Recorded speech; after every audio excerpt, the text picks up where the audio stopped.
Previously, in 1888, in his third will, Rhodes leaves everything to Lord Rothschild, referring to it as the matter discussed between us.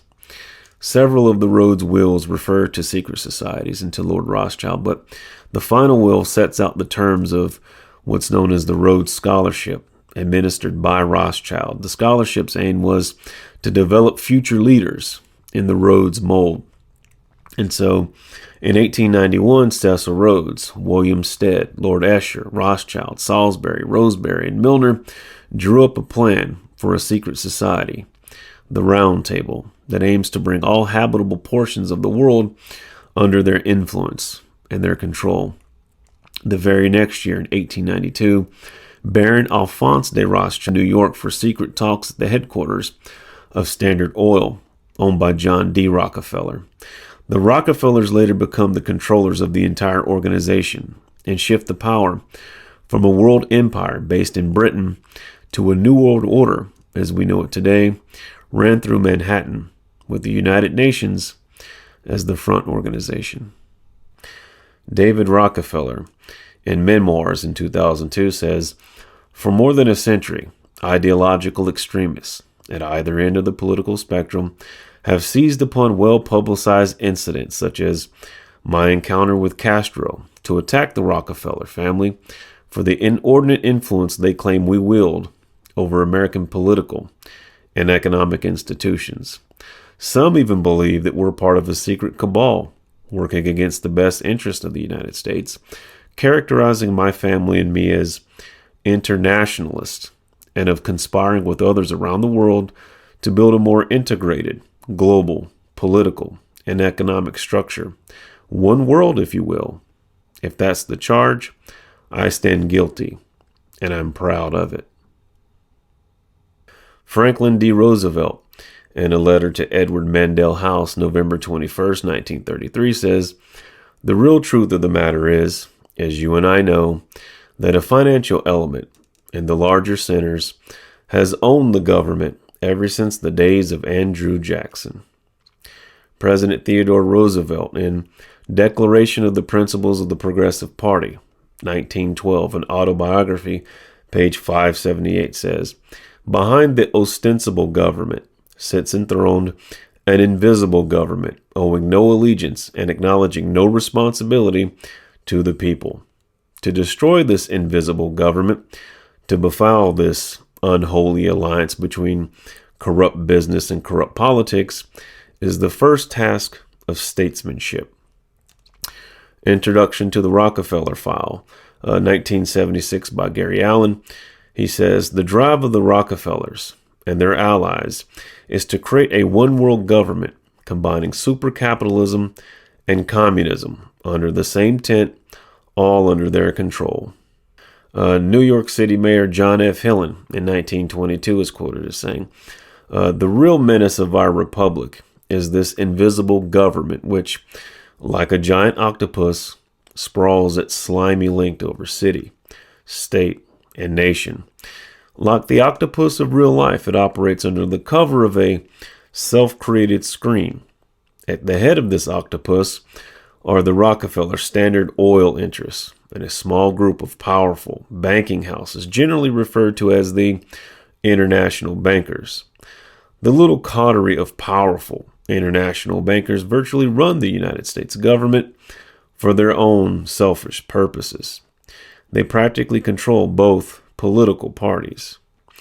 Hillen is correct in his assessment, but I would add that the scope of what he's aware of in his time is but a small fraction of the key players and goes far beyond the international bankers and the Rockefeller Standard Oil interests, involving many nations, corporations, think tanks, secret societies, central banks, occultists, intelligence services, and more.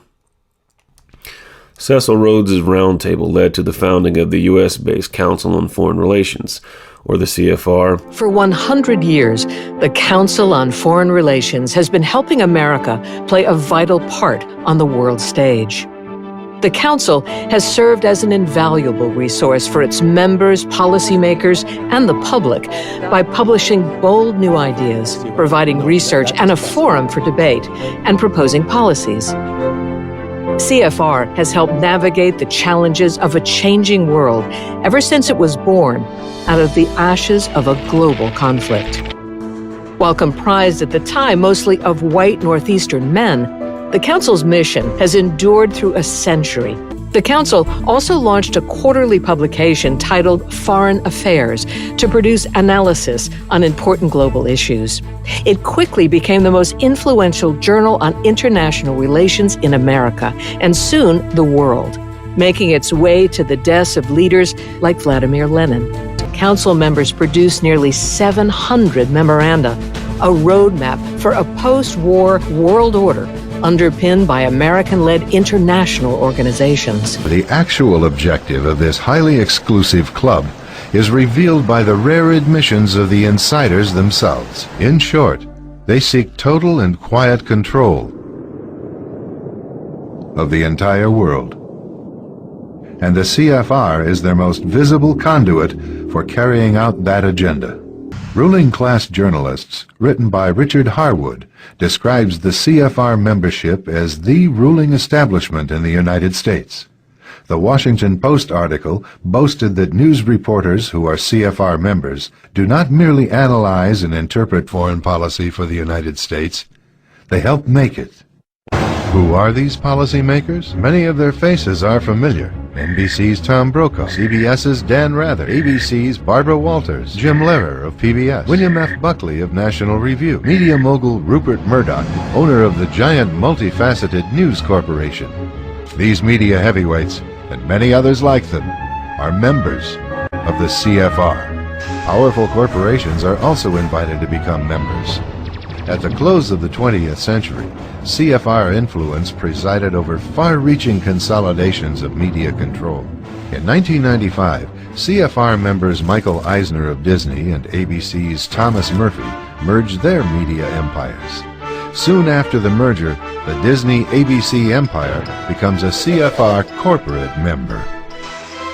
In the year 2000, the world's largest internet service provider, America Online, joins forces with Time Warner, one of the world's largest news organizations. The CEOs favoring the move are CNN's Thomas Johnson and Time Warner's Gerald Levin, both CFR members. Once again, another media giant is created under the shadow of CFR influence. This question is for Ron Paul. Now, I've met a lot of your supporters online, but I've noticed that a good number of them seem to buy into this conspiracy theory regarding the Council of Foreign Relations and some plan to make a North American Union by merging the United States with Canada and Mexico. These supporters of yours seem to think that you also believe in this theory. So my question to you is, do you really believe in all this, or are people just putting words in your mouth? 90 seconds. Well, it all depends on what you mean by all of this. The CFR exists, the Trilateral Commission exists, and it's a, quote, conspiracy of ideas. This is an ideological battle. Some people believe in globalism, others of us believe in national sovereignty. And there is a move on toward a North American Union, just like early on there was a move on for a European Union, and it eventually ended up. So we had NAFTA and moving toward a NAFTA highway. These are real things. It's not somebody made these up. It's not a conspiracy. They don't talk about it, and they might not admit about it, but there's been money spent on it. There was legislation passed in the Texas legislature unanimously to put a hold on it. They're planning on millions of acres taken by eminent domain for an international highway from Mexico to Canada, which is going to make the immigration problem that much worse. So it's not so much a secretive conspiracy. It's a contest between ideologies, whether we believe in our institutions here, our national sovereignty, our Constitution, or are we going to further move in the direction of international government, more UN? You know, this country goes to war under UN resolutions. I don't like big government in Washington. So I don't like this trend toward international government. We have a WTO that wants to control our drug industry, our nutritional products. So I'm against all that, but it's not so much as a sinister conspiracy. It's just knowledge is out there. If we look for it, you'll realize that our national sovereignty is under threat. Congressman Paul, thank you. In Chatham House in London. Chatham House works across these three areas: in international economics, in energy, environment and resource governance, and in regional and security studies. We publish reports, we publish papers, we hold discussions and conferences, and we discuss our ideas with policymakers from around the world. Militaries around the world aspire to our standards and the ability of our forces to work together. Importantly, we can integrate other nations' contributions into complex multinational operations like no other organization. Bilderberg Group was founded in 1954. Well, what's going on is the Bilderberg Conference, an annual gathering of some of the biggest movers and shakers in business and politics. About 140 participants this year, including the chief executive of Google, the chancellor of this country, and the former head of the CIA turned executive for the private equity firm KKR.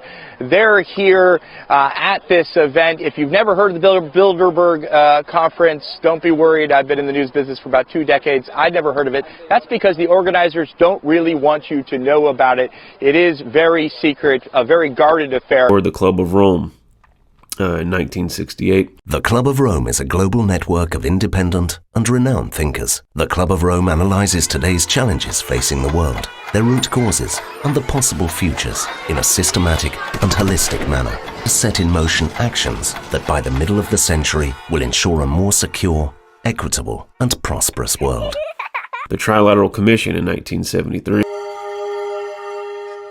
I'm Megan O'Sullivan. I am the new chair of the North America group of the Trilateral Commission. As you may know, the Trilateral Commission is a storied institution, an organization with 46 years of history. First and foremost, we are an organization that at its heart is a community of countries that share a common set of values. We have a membership that spans policy, business, and academia and media.